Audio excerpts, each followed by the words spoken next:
Hello and welcome to the Imagineer podcast, your unofficial guide to all things Disney.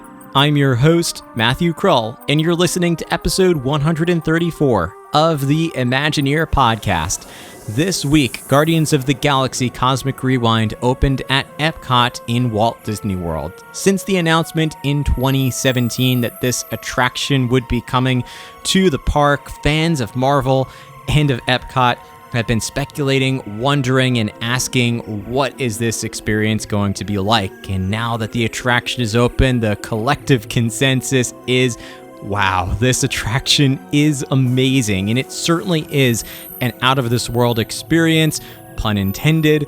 It not only takes guests into the world of Guardians of the Galaxy, but has such a strong fit into world discovery, which is one of the things we're going to talk about in today's episode. If you haven't had the chance to experience this attraction yet, I strongly recommend you head down to Walt Disney World to give it a shot, because it really is an incredible addition to Walt Disney World, and one that I know fans are going to be enjoying for decades to come. In today's episode, I had the pleasure, the honor of chatting with Wyatt Winter, the senior producer of Guardians of the Galaxy Cosmic Rewind at Walt Disney Imagineering. We spoke a bit about his role on the attraction, what it was like to develop this experience, and things you should look out for on your next visit to the Wonders of Xandar Pavilion at EPCOT. Before we jump into the episode, I of course want to give a special thank you and shout out to our sponsor, WDW Magazine. You can learn more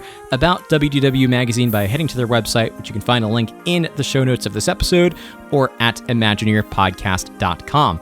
At the end of the episode, I'll come back and tell you a little bit more about how you can connect with the Imagineer podcast on all your favorite social media channels, and how you can help to inspire and create the future of this show. So, grab some headphones, pull up your favorite armchair, and enjoy this episode of the Imagineer podcast.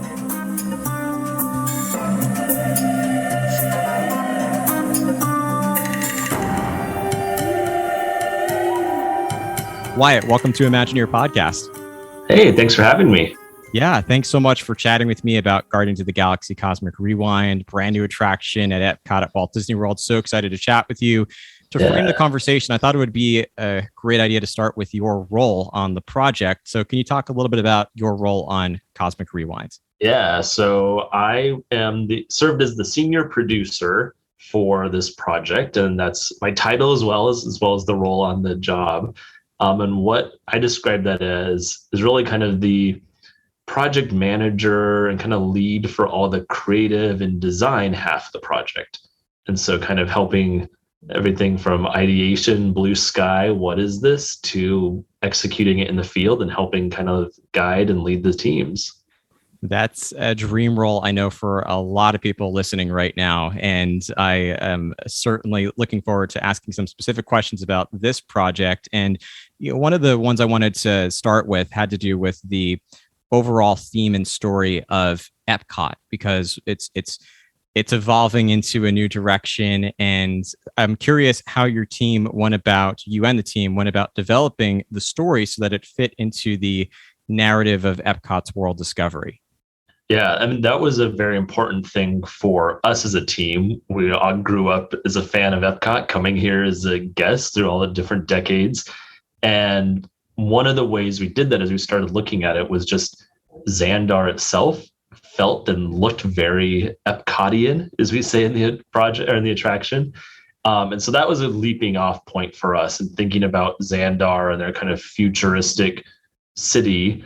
And then how do we maybe bring that here, and that whole idea of this other world showcase pavilion, and showcasing their culture and their people and technology. And that really kind of led us into that story, and everything from our Xandar gallery and the Galaxarium, being able to tell stories that if it was about China Pavilion or American Adventure, the same things. You really talk about the people and their culture and all of that. It just happens to be a totally different planet.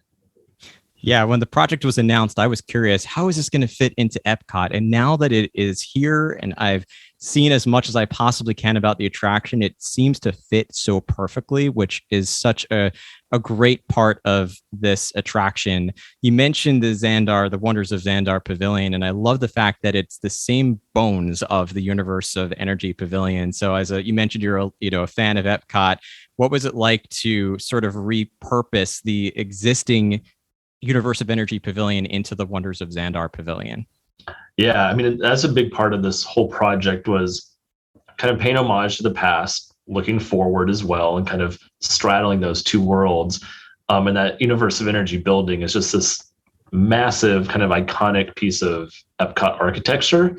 And so taking that, evolving it, really the outside is the main part that remains. Inside is totally different. Barely anything remained there.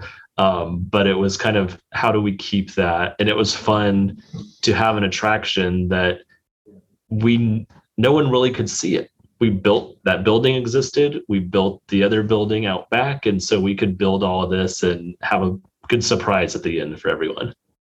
It definitely has that wow factor now that it's open and people are able to experience it. And we have to talk about, I want to go back to Marvel in a little bit, but I really have to ask about the ride system. It's such a unique design. I love when Imagineering combines existing ideas. This feels like you take a roller coaster and you put an Omnimover on top of it. So how did your team go about thinking about and creating this ride system? Yeah, some of our team members had this idea for a roller coaster system that could do this. So that was out there around the same time we were coming up with this idea for replacement for Universe of Energy. So we married those two things up. But I think what made it truly unique was to be able to control that rotation. Because we at Disney have had other attractions, other coasters that rotated, and there's some others out there in the world. But this one is unique in the way it does it, and that we can program it. And really, like you said, an Omnimover, this is that next evolution of it. And we wanted to, again, pay homage to that past while looking forward, and put you into that story. And I think that was what drove it and started it. But then it really created some new sensations and physical feelings that were totally different. That was not a surprise, but we always wanted that. But I think to the extent that happened it was even more than we had hoped for. It's an amazing design.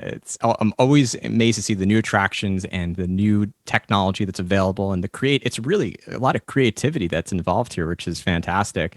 And the sort of characters, the integration with Marvel, of course, we have the Guardians of the Galaxy characters and storyline integrated into the experience. What was the driving force? You mentioned a little bit about the sort of perfect fit with Xandar, which I think sort of answers the question of why Guardians of the Galaxy. But when you think about the timeline, there's always with Star Wars Galaxy's Edge, we know the timeline is sort of set between the events of Star Wars The Last Jedi and Star Wars The Rise of Skywalker. How do you think about the timeline placement within the MCU for this attraction? So one of the things with this attraction and some of our others around the world that have opened up or soon to be is they really take place today. They are here and now and today. And so that pulls it a little bit out of the movie timelines.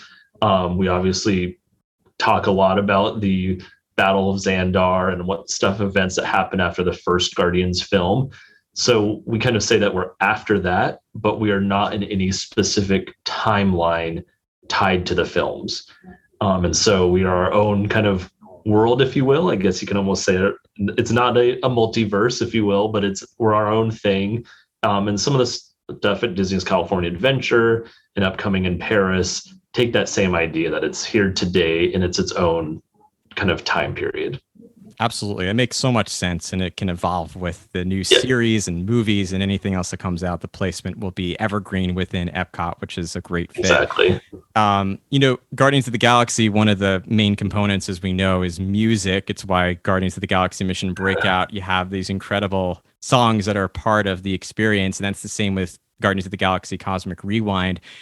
I can imagine you have, hundreds of potential songs on the list to now narrow down to just 6 soundtracks. How did the team go about picking the 6 soundtracks that we now have for the attraction? Yeah, that was one of the most fun and probably hardest ones because we knew everyone had an opinion on what song it should or shouldn't be. We, for years, had been talking about it and we played some different songs. We do animatics and different digital studies for any of our attractions, and this one's no different. And we'd lay music on top of it. And so we would start to listen to it. We went in with, hey, here's some of our favorites. Here's what we think could work. And surprisingly, none of those that worked digitally through our animatics worked physically on the ride. They're just, once you layered in the physical sensations, it didn't quite match up. So it's very interesting. We started to figure out what did and what didn't work, something that needs to work right out of the gates and be recognizable and part of the launch, but then keep that energy all the way through the entire ride.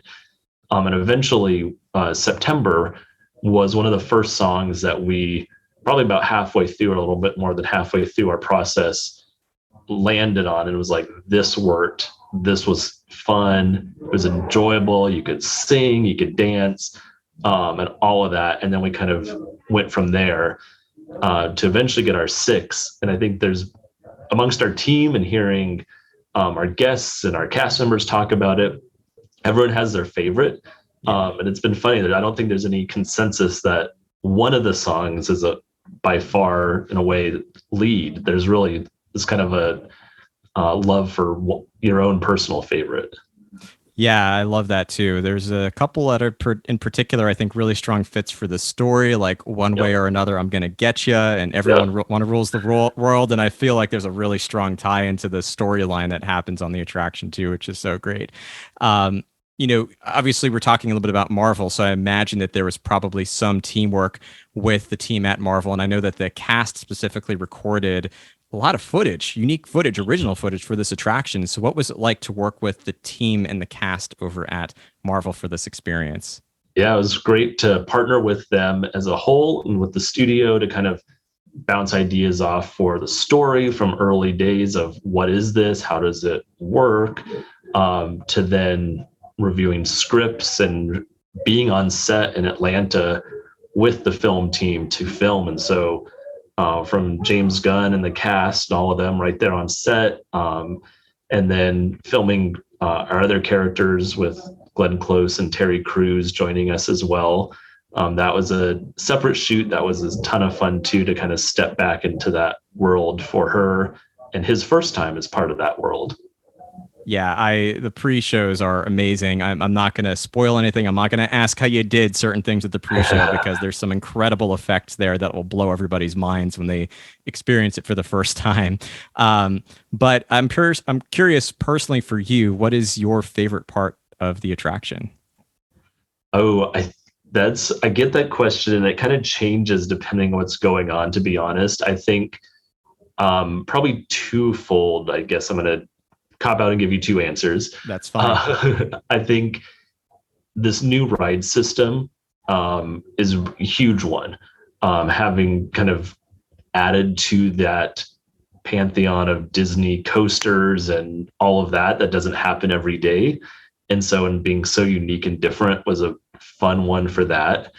And then I think just the scale of this project and this attraction, you don't quite grasp it until you see it in person and do it all.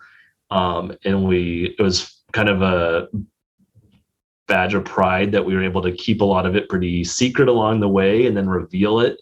And I don't think people realized how much was going to be in there.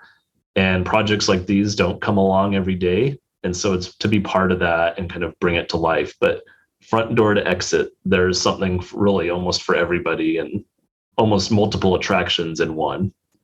Yeah, it definitely, that's a great answer. I'm okay with the multiple answers too. I get questions like that. I'm always the same way. I can't pick just one. You mentioned earlier just a couple more questions. The fact that this, you're fans of EPCOT. I know that a lot of nostalgic EPCOT fans were wondering what this experience is going to be like. But the great thing about it is not only is it such a great sort of future attraction for this park, but it also is, I found, loaded with Easter eggs and even some nods to the universe of energy. So what are a couple of things that Epcot fans who've grown up with this park can look forward to in terms of Easter eggs from Guardians of the Galaxy or from Marvel or the old Epcot?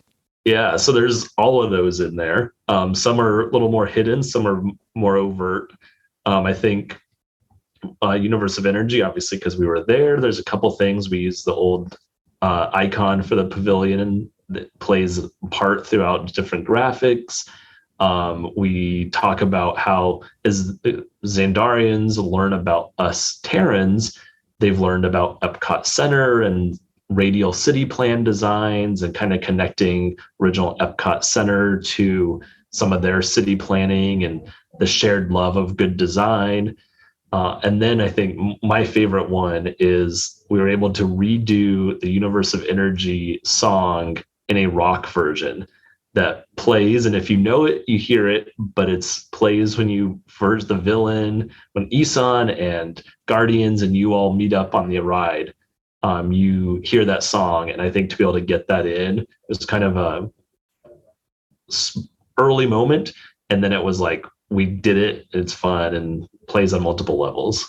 Absolutely. I loved that, by the way. I heard that and I'm like, that is so incredible. Yeah. Last question for you, Wyatt. There's so much that went into this project. It was years of work. Now that it is finally here, what are you most proud of from the last several years of working to now seeing it come to life? I think I'm going to give quick two answer to that one again, too. I think the team and all of us together, you really kind of forge this family as you're in the trenches together and sometimes spend more time together than with your own family or friends. And so kind of all of that together. And then knowing that this thing's going to be here for decades at Epcot and people enjoying it and seeing the reactions out there. I don't think we always hope that people are going to enjoy it and have fun. And I think the reaction to this one has been over the moon and just fun to see all that, just people laughing and smiling when they get off. I'm sure that's going to be a thing that you'll see for decades to come, and one that will bring many new guests and returning guests to Epcot to experience again and again. Wyatt, thank you so much for answering some of these questions and chatting with us. I know you have a very busy schedule, and for all your work with Cosmic Rewind. It's been such a pleasure to chat with you. Yeah, happy to do it. Thanks for having me.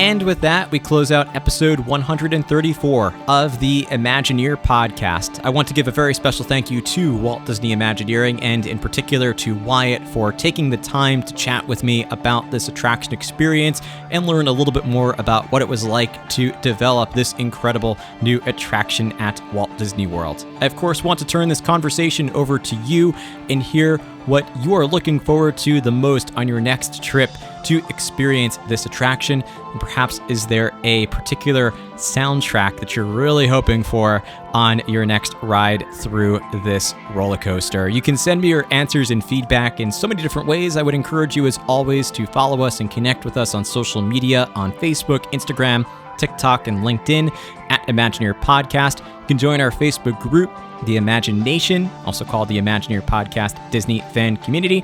And you can follow us on YouTube at youtube.com/Imagineer Podcast and on Twitter at Imagineer News. I would encourage you to connect in all of those places. Of course, if you don't already subscribe to the show, make sure to hit that subscribe or follow button on your favorite podcast app. And if you have us just a moment to leave us a rating or a review, or both, in the Apple Podcast Store, that does so much to help this community out. And I want to thank the more than 620 of you who have left a 5-star rating in our Apple Podcast Store, which gives us an overall total of 4.9 out of 5. I sincerely appreciate it. It has helped this community out tremendously and encourages me to keep moving forward and making this community and this podcast even better for you. If you want to take your love of Imagineer podcast to the next level, definitely look into our Patreon group over at patreon.com/Imagineer podcast, where you can help to support the show financially and in return get extra perks, rewards, bonus content, and so much more. You can see what is currently available by heading to our Patreon page, and you can find the link to that in the show notes of this episode as well. And when you're ready to book a trip to Walt Disney World to visit Guardians of the Galaxy Cosmic Rewind, or any other Disney destination for that matter, definitely look into our travel partner, Magical Park Vacations, and their sister company, WDW Park Planners. You can learn more about them at magicalparkvacations.com and wdwparkplanners.com. And again, I've got the links for you in the show notes of this episode and over at imagineerpodcast.com.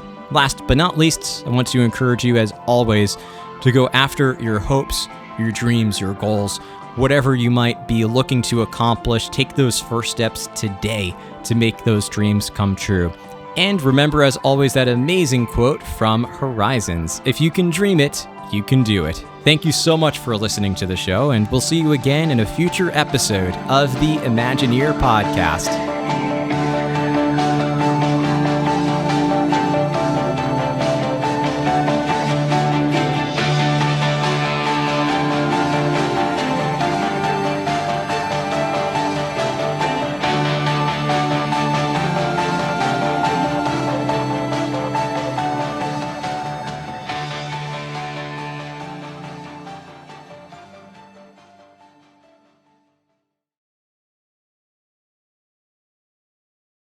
Welcome, people of EPCOT, EPCOTers, EPCOTians, citizens of EPCOT. Does anyone know what they call themselves? People. What? I'm on? Someone needs to tell me what I'm on. People. Welcome, EPCOT Terrans.